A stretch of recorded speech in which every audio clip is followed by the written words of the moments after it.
আব্বার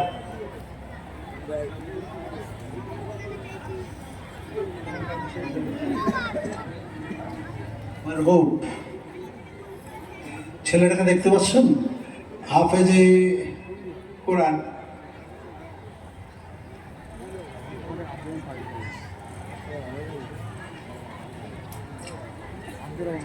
এই মুহূর্তে আমার সামনে এসে গেল,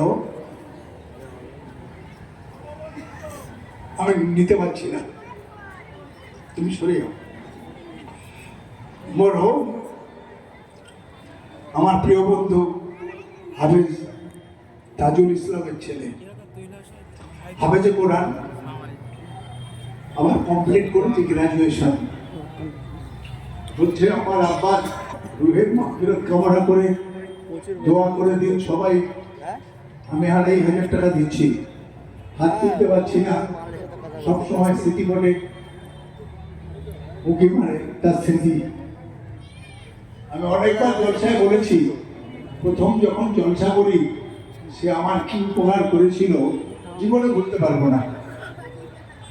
এইরকম একটা মহৎ মানুষ আজ দুনিয়াতে নাই। তার ছেলে হাফেজে কোরআন, নিজে তো দোয়া করে, আমাদেরও করার জন্য আবেদন করলো, তাই একটু হাত তুলে তার আব্বার জন্য সবাই দোয়া করি। আল্লাহ আমি রব্বুল আলামিন। আল্লাহ প্রিয় বন্ধুর শোকে হাত তুলতে পারছি না, জবান বন্ধ হয়ে যাচ্ছে। অন্তরের খবর তো তুমি জানো, অন্তর্যামী, তার জন্য কিছু বলতে পারছি না। আমি সবাই মিলে বলছি, আল্লাহ আমাদের সবার দোয়াকে কবুল করে নাও। দুনিয়ার ভুল ভ্রান্তি নিশ্চিত তার ছিল, ক্ষমা করে দিয়ে জান্নাত ফয়সালা করে দাও। এই দানকে তুমি কবুল করে নিও। তার জীবিত সন্তানদের আল্লাহ সুখী করে রেখো। কি দোয়া করতে পারি, আল্লাহ তাদের শান্তিতে রেখো। তাদের যোগ্য সন্তান হাফেজে কোরআন আলেমে হাক্কানি আছে, আল্লাহ ওদের হায়াত দারাজ করো।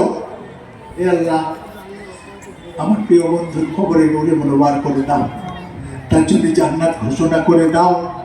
আমাকে যে ভালোবাসা দিয়ে গেছে, সে ভালোবাসার বিনিময়ে আল্লাহ তুমি তাকে জান্নাত জান্নাত জান্নাত ফয়সালা দিয়ে দাও। অনেকের বন্ধু চলে গেছেন, অনেকের বাম্মা এরকম চলে গেছেন। প্রিয় বাম্মায় আল্লাহ যারা আলেম ওলামাদের সম্মান করেন, অতীব ভালোবাসেন, আলেমদের ভালোবাসা আল্লাহ সামনে রেখে, ওই ভালোবাসাকে সামনে রেখে তুমি প্রতিদিন তাদের তুমি জান্নাত ফয়সালা দিয়ে দাও। আমাদের দোয়াকে খালি হাত ফিরিয়ে দিও না বললা, তোমার হাবিবের উসিলায় কবুল করে নাও।